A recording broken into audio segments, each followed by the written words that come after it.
Coach Tony Navarre of Homestead. That is correct. Okay. And I think Michael is going to be talking with Tony about a number of topics. Go ahead, Mike. All right, thanks, Burglar. Tony, thanks for joining us tonight. We really appreciate it. It's always good to have a friend of the show on and get caught up on a few things here. Kind of been a tough 2019 for Homestead hockey. In March, longtime assistant coach Chris Sparts passed away, and in October, a recent graduate, Cam Cronick, also passed away. You know, people talk about teams being a family, and knowing you as I do and your team, I think this is especially true about Homestead. Yeah, I mean, again, it's one of those things where we're very fortunate in our area to have our own team out of Mequon Homestead, and so the players have really developed that bond beyond just the hockey season. They come into my classroom at school for lunch, jokingly called AP lunch, which fits me pretty well, and they see each other in classes and they spend a lot of time together, whether it be cheering for their friends in other sports. But I mean, as any person that plays hockey knows, that the bonds when you create when you're with your friends on bus trips and overnights and hanging out in your locker room and whatever else are really strong. And that's one of the things that, as a coach, I really pride myself on in terms of really trying to develop that team culture. And so anytime you lose anybody, it's tough, but it's really hard because, in Coach Sparts' case, again, so young and was with the team. I mean, almost 20 years, almost the entire existence of Homestead Hockey's program. And just an awesome man that was, a huge guy in terms of support for youth athletics and coaching and softball out in the West Bend area. And then Cam Cronick, who was our captain last year, that again was just so close and an amazing young man. So it's been tough. Okay, and you yourself are a cancer survivor about 8 years now. So you always do some good games for causes, like you're doing an awareness game, or actually you did that in December, a mental health and breast cancer awareness game in December. I'm assuming that you're going to be doing the Coaches versus Cancer again in the USM game later on this month. Yep, that's correct. The USM game is coming up on, I want to say it's the 29th. It's a Wednesday, the last Wednesday in January. And the awareness game was really cool. Reedsburg, Wisconsin Dells, Austin came over, and we had connected, and they were going to wear their pink breast cancer awareness jerseys.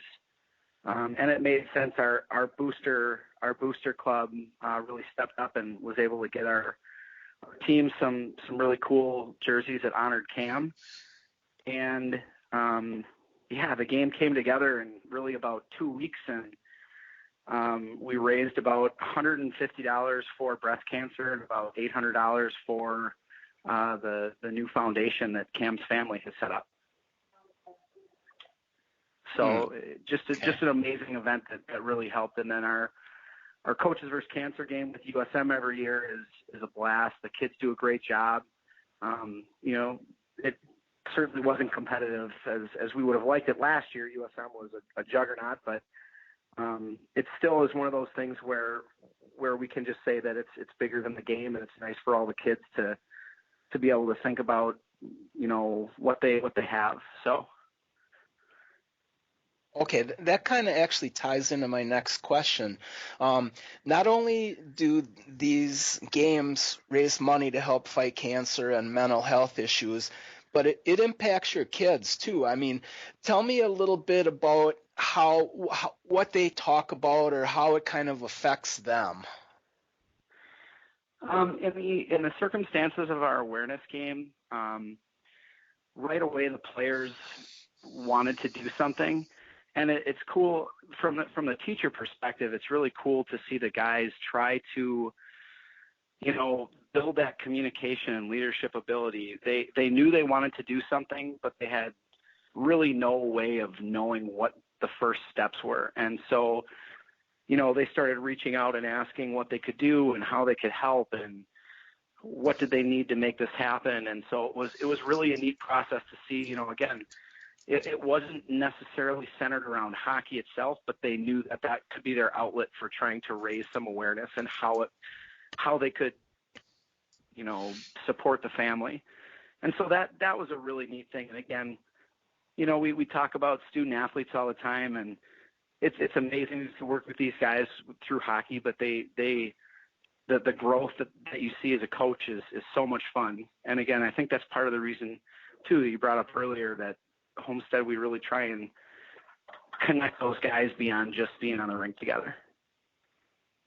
And I was actually snooping around a little bit on your Facebook page today, and was reading about how the hockey players, it seems like they go to their friends and classmates' games like football or soccer, and then like during your season, they go to watch basketball games if they don't have practice or a game. I mean, I think that says a lot about your team, and also about the fact that you're the leader of this group. Yeah, I mean, it's cool. I grew up in Eau Claire and went to Eau Claire Memorial, and I can remember, the hockey team going to watch the guys that were on the hockey team play football and going to the basketball games and supporting the volleyball team and being at events and being really proud of playing for the Old Abes. And when I was younger, wanting to be an Old Abe. And so that's kind of the culture that I've tried to mirror at Homestead. And it certainly helps. One of the basketball coaches, social studies teacher also at Homestead, Joe Kerlick, has really been pivotal. He's helped set up some of these connections with the basketball team, with the volleyball team. And so it's cool. I love seeing, again, it's like leave it to Beaver culture, right? We want to have all the kids support everybody in their high school and have the high school be the game in town and have everybody support their friends, whether it's we had, ironically enough, we had a bunch of the boys all get together and go to the girls tennis team as our girls tennis team won state. But it was one of those crazy things where all these guys are lined up and they're supposed to be quiet on the fences and they didn't really know how to cheer for tennis. So it was kind of an interesting, fun little event that they did. Yeah, that's I'm chuckling just thinking about that. So all of this leads into my next topic, which is the Hobie Baker Award. Hobie Baker Character Award is in its 15th year in Wisconsin. It's not always the best player. It can be, but it's the one who displays sportsmanship and character. What else do you look for in a player that you want to nominate?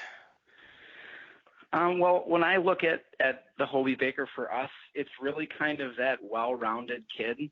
And again, part of it is certainly, to earn that respect at times, you have to be one of the better players, but it doesn't have to be that way.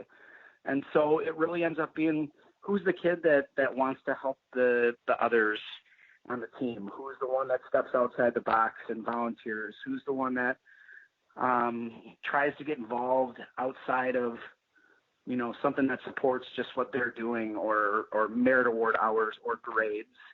Do I get emails from other teachers saying, hey, it's been really great having, this student in class, or sometimes not getting the email that says, what's wrong with this hockey player in my class?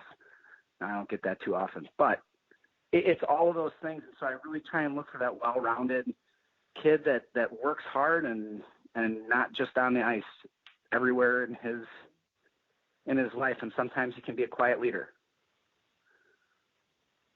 Okay. So Junior jokingly, before we started the show, had asked a question, but you had dropped off, and he said, would you be okay kind of maybe not disparaging, but giving a little crap to these coaches that don't or haven't been nominating players. I mean, why do you think it is that some coaches don't nominate a player? I believe we've never had higher than 70 or 72%, and there's really no reason it shouldn't be closer to 100. Yeah, I mean, I guess I can't speak for why they don't. The Hobie Baker Association really makes it an easy process. Maybe that can be a deterrent. Like, I mean, again, hockey season, and I've got 3 kids, and my wife works hard, and so things get busy, and maybe it's just one more thing on the plate. But I mean, again, there's a number of ways that you can get in touch with them. They have the forms, you can fill it online, or you can fill out a paper copy, or you can email the association. And for me, it's another way to recognize kids for being better than just, a hockey player. It expands their role, and giving kids reinforcement in all sorts of ways just is a valuable thing. Again, it's with the teaching background and children myself, that positive reinforcement hopefully creates that ripple effect of being better. Yeah, I agree. And I've said this many times, and this is one of my pet peeves is, why we can't get close to 100%. Because, I mean, let's face it, if you put Hobie Character Award winner on a college application, that's going to be a plus. If you put it on a resume for a job that you're applying for, that's going to be a plus. I mean, really, there's no downside to it. No, and again, there's enough also awareness of the award and the availability and how to find it and how to get to it that I don't think that, not knowing that it exists is a deterrent. Again, it was one of those things where when I found out about it, it just made sense. So yeah, I mean, again, I hope more coaches do it. Again, it's also a way, there's always the MVP. There's always the kid that might be the top points leader on the team, or, the best player who maybe isn't a leader, but recognizing some of those players that, again, as it says in the form, it doesn't have to be the best player. We're looking for the best person. And so that, I mean, again, it's another way to reinforce people being kind to each other, being a solid citizen. Okay, and we definitely need more of that. So let's move on to Homestead hockey this year. Probably not the kind of season that you would hope for. I believe your record is 6-7, right around 500. But I mean, you've had some tough losses. You've lost to Arrowhead, who's up in our top 6. RWD's had a pretty good team. Fondy Springs has been at the top of the D2 heap. Oregon, Sun Prairie, Cedarburg, all pretty good teams, but the good news is you're on a 3-game winning streak right now. So tell me a little bit about how the season has gone so far. Well, for us, we've got a pretty inexperienced team when it comes to varsity experience. Again, we benefit. I think our youth program has been improving in the last few years, but we benefited from some really, really solid players. I mean, when you can list off Sean Driscoll, Jackson Katz, Drew Gebhardt, Peter Stastny, like rip off a whole bunch of 60-point guys. I've certainly been blessed with having some really, really high talent level. And this year we're really learning how to do it more as a team and spread that wealth. There's not, I would say, any one player that we can just rely on to, take over a game for us. But the guys have been improving and learning how to work in a system. Some of our top scorers are freshmen and sophomores. We've got, 2 freshman forwards that are getting significant playing time. We've got 3 sophomore defenders that are getting significant playing time. And so I think that's been really good for what we're looking for in the future. Chase Kalega is our goaltender, and he has the ability to completely take over a game on his own. We played Bayport this year, and they were the better team. They outshot us 55-8. They kept the puck in our zone, and Chase played unbelievable. Quite possibly one of the best games I've seen any goalie ever play. And we won 1-0. I mean, it was maybe not fun to watch from the coaching perspective of we only had 8 shots on goal, but watching Chase play the way that he is capable of was really cool. But then we started to get better, and so there's a few steps back. We didn't play our best game against Oregon, but we responded by playing a tight game with Sun Prairie. We came back and beat WNS after they had beaten us in overtime this year. We put ourselves in a position to possibly win our conference again this year. So I'm really happy with where we are. I think it's taken us about 10 games to sort of figure things out. So I'm hoping that we're now on this 3-game win streak, and our next game is up in De Pere, and they're going to be tough. They're tough every year we play them, and they're a physical team, and Capo is a very good coach. And so we've got our work cut out for us up there. So we're just hoping that we can continue to make strides. Okay, and I was going to say, JP is probably one of the funniest coaches, too, so that should be a good game. You got 10 games? JP is funny, I'll give you that. He is. He's hilarious. You got 10 games left on the schedule, the regular season schedule. In addition to De Pere, you got KMMO, USM, Waukesha, Neenah, Hortonville, Menasha, and Fond du Lac. It doesn't get any easier, does it? No, and again, if Homestead always wants to be a competitive team. We schedule difficult games because we want the guys to improve, and some of the guys aren't destined for things maybe necessarily after high school, but we have those players that have those goals, and so we always want to make sure that we balance the rigor of our schedule with the ability of our team. But I think the guys experiencing some of that, like, wow, this is what it means to be, a hardworking or physical team. We get Neenah, Hortonville, Menasha later, and they always are very strong, very fast.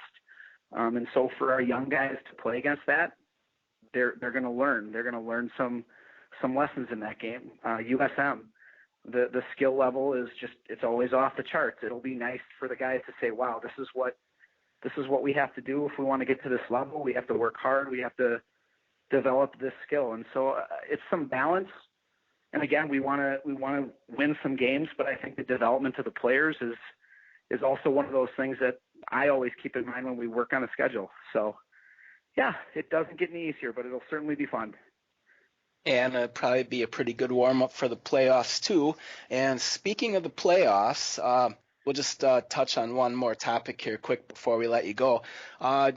Two-division hockey this year. It's first year of a 2-year experiment. I know the coaching association was hoping for an 8-4 tournament, and I think that it looked like it was going to be that way, and then it only ended up being 4-4. What are your thoughts on the setup so far this year? I think it will be interesting to see how things play out.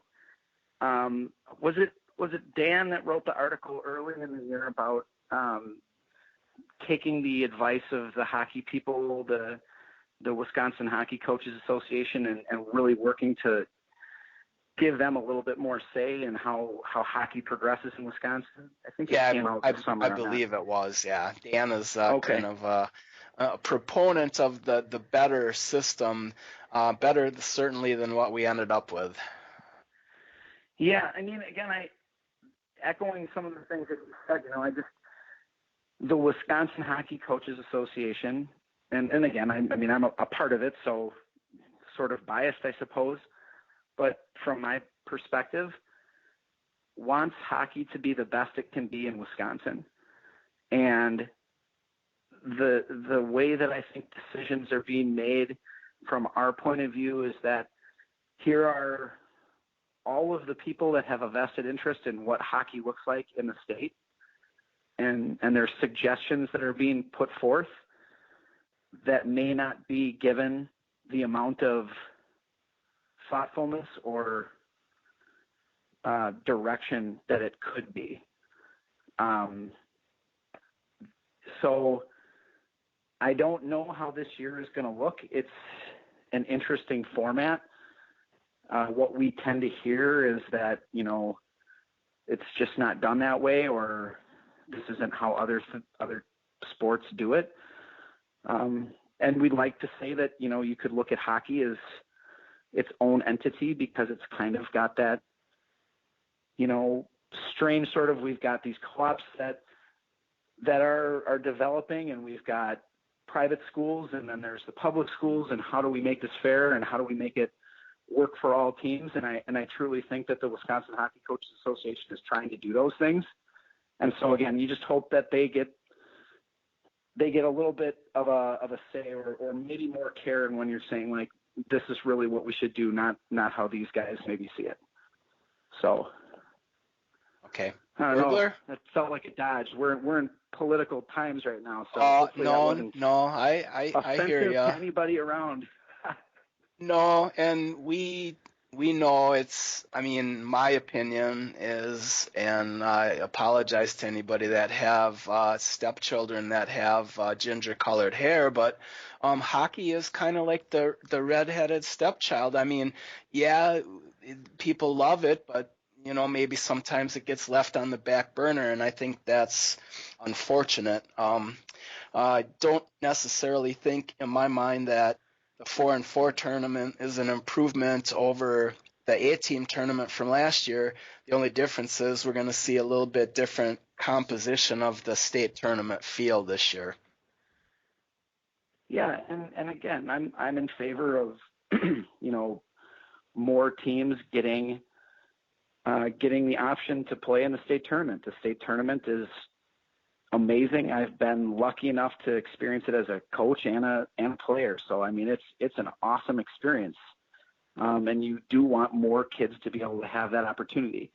But I think there are better ways to do it where you also get the best teams. And that's really also what you're looking for. You want to see the top teams playing each other. You want to see the Arrowhead Wausau West matchup, the Eau Claire Memorial Notre Dame matchup, the USM Waukesha matchup. It's good because they're the best teams, and they're fast, and they're fun to watch, and they play good hockey. And that's, again, the other thing that you want. So I think that was the goal of the Coaches Association when we put forth 8-4. You allow those teams that have historically been strong and fast and successful in the state to compete, but you also open it up to maybe 4 new teams that based on enrollment or things like that now have an opportunity also to jump in and see. And then for the, not to say little guy, but the ones that are right there on the edge, the Cedarburgs and the Homesteads, it's not so hard for a team like Homestead that, we get a nice year where we have some good players, but we're not immediately pitted up against a USM or an Arrowhead in our section. And so there are still those opportunities for the other teams to play. So I think that was really the goal when the coaches brought forth the 8-4. And so that's why I think it was a disappointment when it was kind of adjusted to the 4-4. Okay. Webb Jr. or Burglar, got anything to add? No, I think I've beaten that horse enough. Yeah, we're not afraid of offending anybody at the WIAA. We kind of do it regularly. Well, only when they deserve it, which is regularly. Fair enough. Fair enough. All right. Tony Navarre, we appreciate having you on tonight. A lot of good stuff, good insight into the game and the Homestead hockey family. Good luck the rest of the way, and thanks again. You take care. Appreciate it, guys. Thanks for having me on. All right, bye. All right, Burglar, back to you. Okie doke. Let's see, where were we? Oh, we had some games of the week. And I think Mr. Bill, you get to talk about those. I do.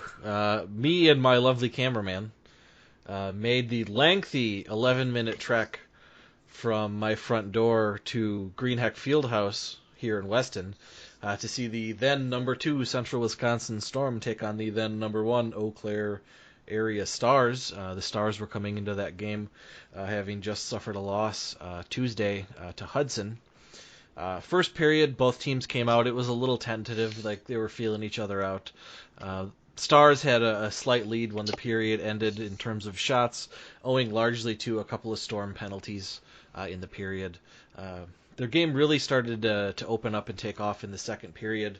I noticed right away that when the Storm corralled the puck in their defensive zone, immediately one of their forwards was taking off into center ice. This is not something they were doing in the first period. And what that did on the Olympic-sized ice sheet at Greenheck is it opened up a lot of room for skating. It turned a 5-on-5 in the defensive zone for them into a 4-on-4 with a lot of open room.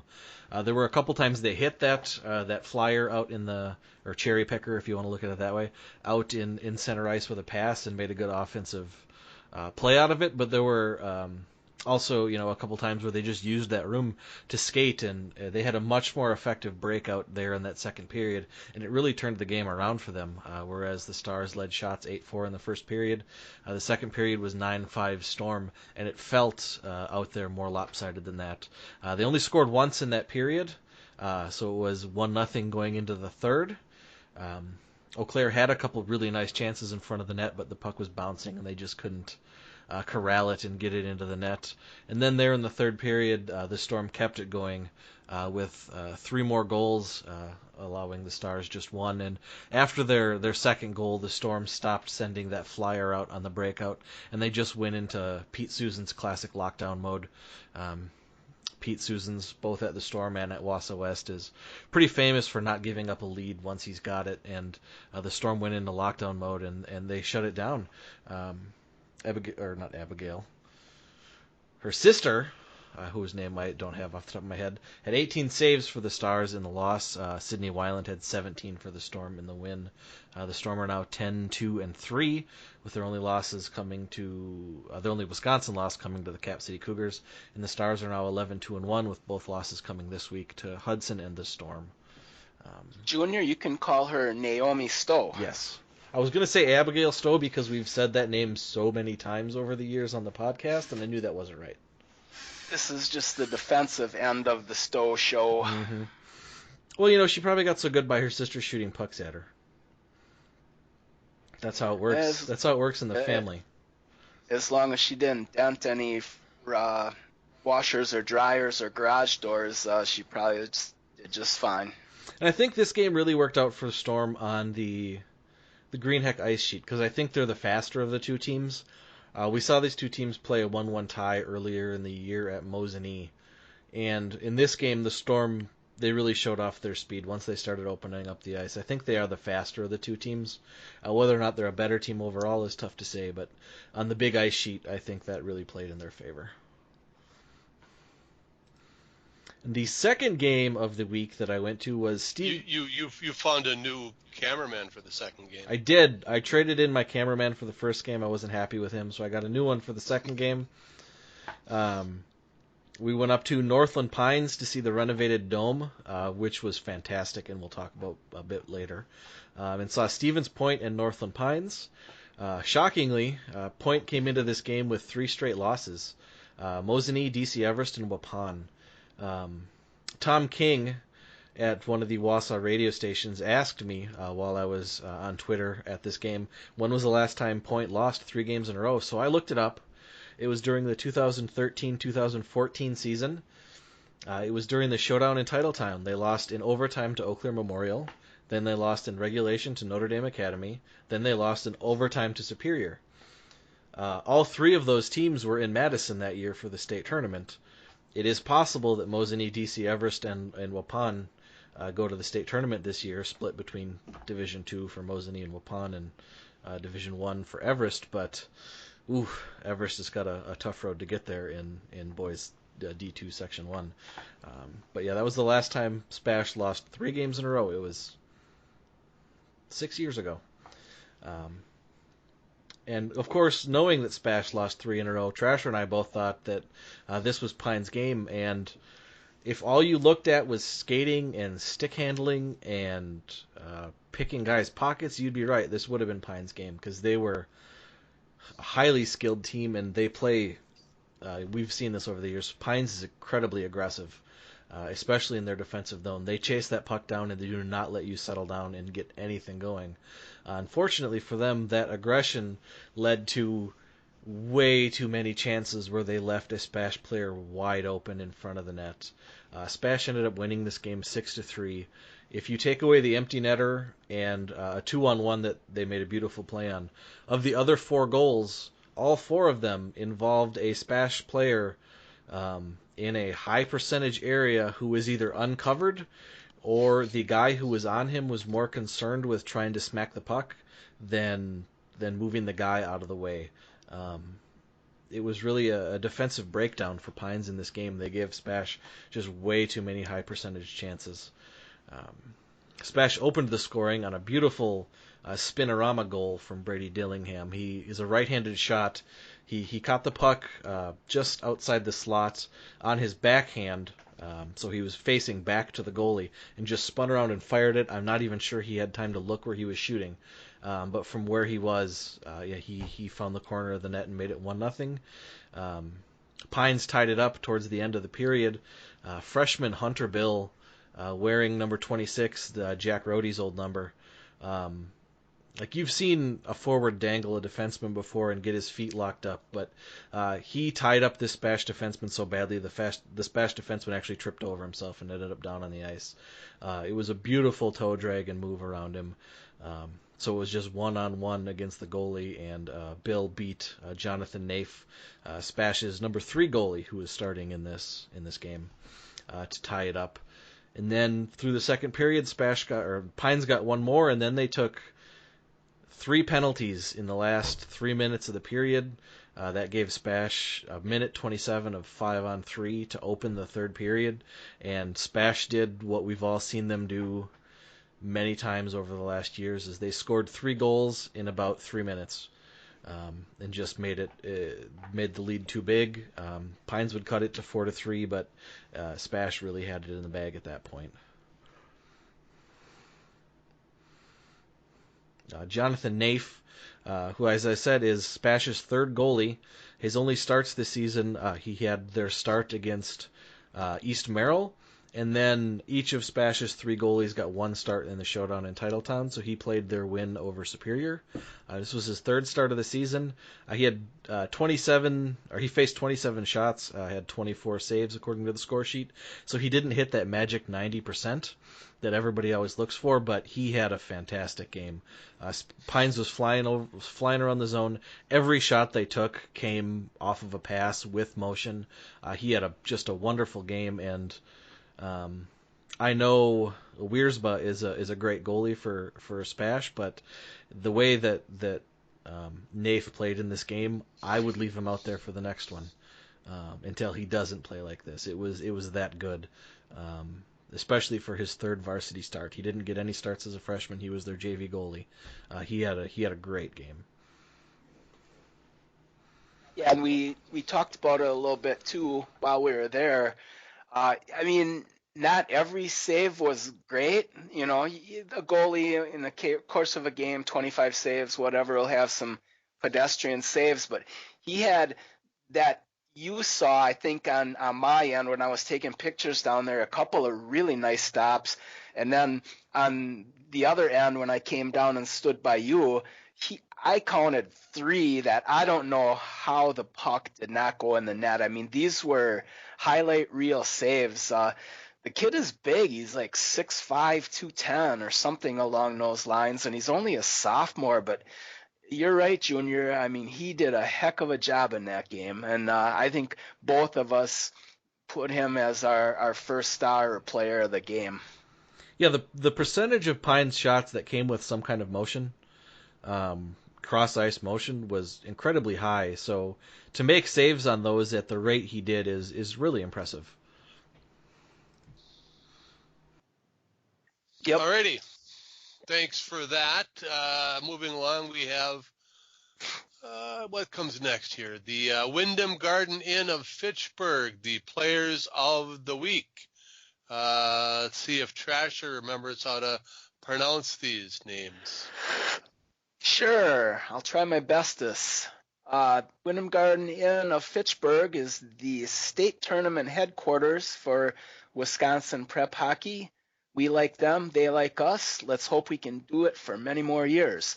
On the girls' side, player of the week is Emma Quimby, a senior goalie from Hayward. On Thursday, she had a 28-save shutout and a 6-0 win over North Shore, Minnesota. On Saturday, 19-save shutout and a 4-0 win over Northern Pines. So if you're counting at home, that's 47-47. Not too awful shabby. On the boys' side, Noah Egbali, forward. He is a junior from University School. In the game on Tuesday night, he had 2 goals and an assist in a 5-1 win over Madison Edgewood. And on Friday, 3 goals and 2 assists in a pitcher's duel, 9-8 win over Sun Prairie. So Noah had 5 goals and 3 assists in 2 games, and that's good enough to make him the boys' player of the week. Emma Quimby on the girls' side, Noah Egbali on the boys' side. The Wyndham Garden Inn of Fitchburg, players of the week. Burglar, I'll send it back to you. Given the schedule that they play, USM is only giving up 2.17 goals per game. How did they give up 8 in one game?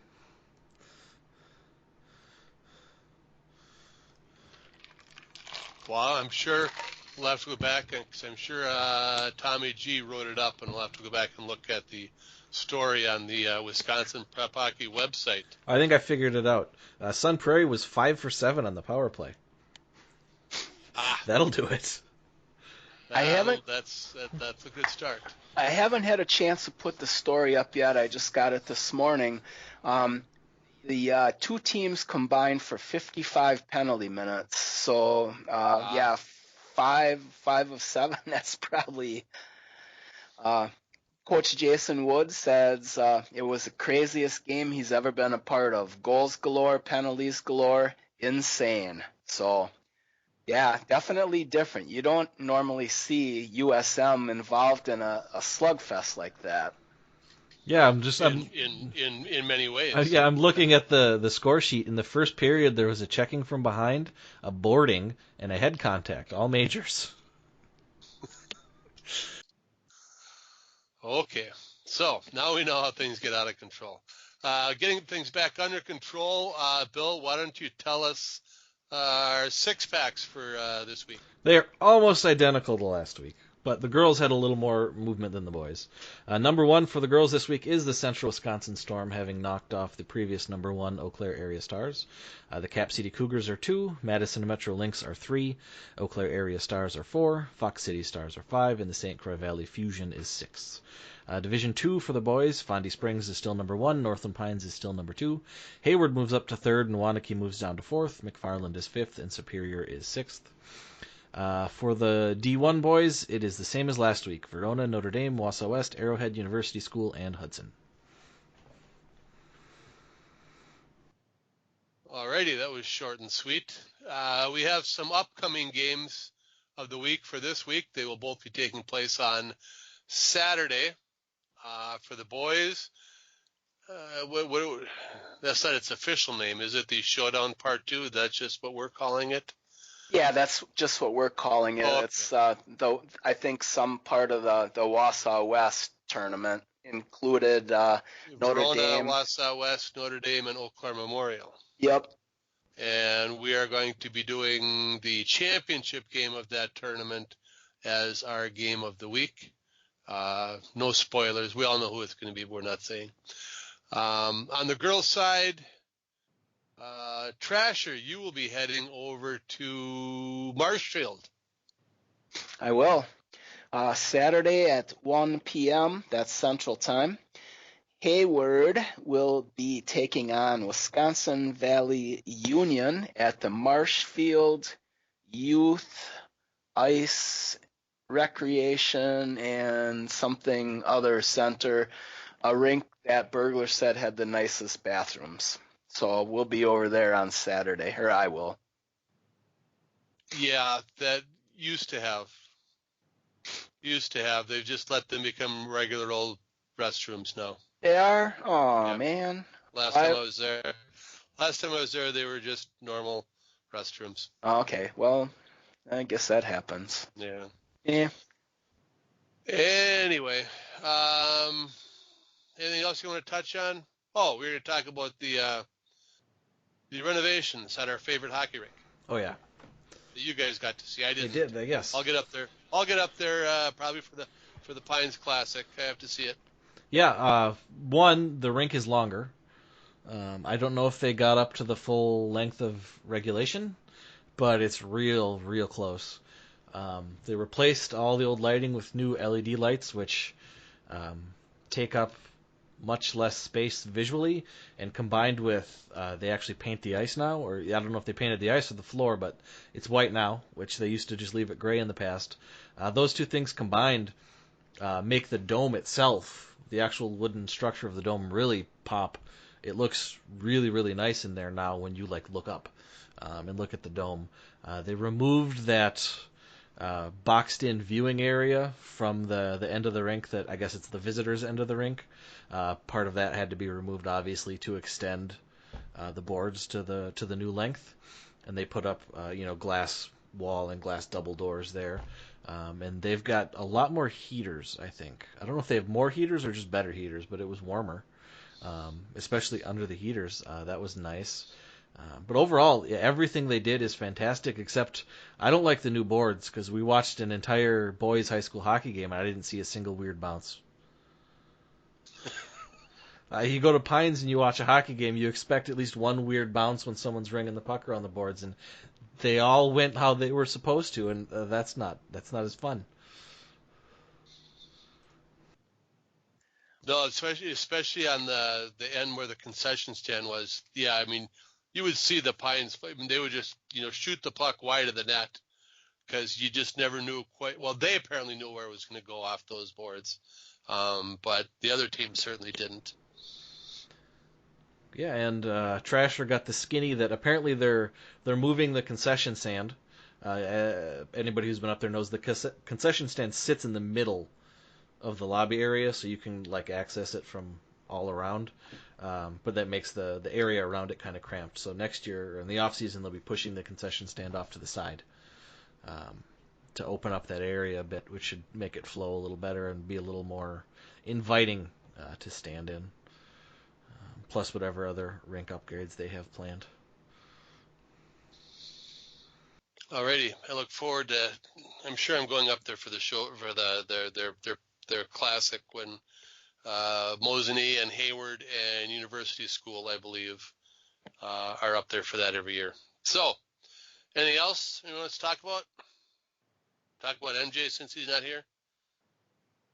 Talk about Dell since he's not here. Well, we've talked about Hobie Baker.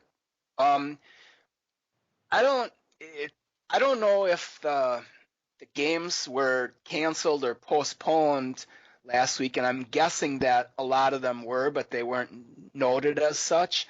And I saw that there were no stats entered, so I'm guessing that it was probably mostly cancellations and stuff. But coaches, managers, whatever, you got a whole bunch of people on your teams, parents, that would probably be more than happy to enter scores if you don't have time to or whatnot. But please try to get them in, not only for us so we can scope out possible player of the week candidates and such and have it on our leaderboard, but the kids like to see that too. I've had kids send me emails and say, yeah, my stats aren't updated. I said, well, you have to ask your coach. So guys, try to get them in there as fast as you can, please. Home team normally will do it within 24 hours. If they're still not in there, the visiting team can feel free to do so after one day. So that's all I got. Yeah, and the head coach should never feel like it's their responsibility to enter the stats. That's what team managers and assistant coaches are for. Just Tell one of them to do it. It'll get done. You're the head coach. They listen to you. Delegate. Okay, yeah, because we have no problem. If the coach assigns somebody else a responsibility, let us know. We'll give them access. We know how to do that. We don't mind, changing access every year if you have different people that want to do it. Yeah, it's all easy stuff. Anyway, I think that about does it. Thanks for listening. If you can find MJ or Dell out there somewhere, let us know. We've been looking for him, but otherwise, we'll catch you next week. Thanks for listening to This Week in Wisconsin Prep Hockey.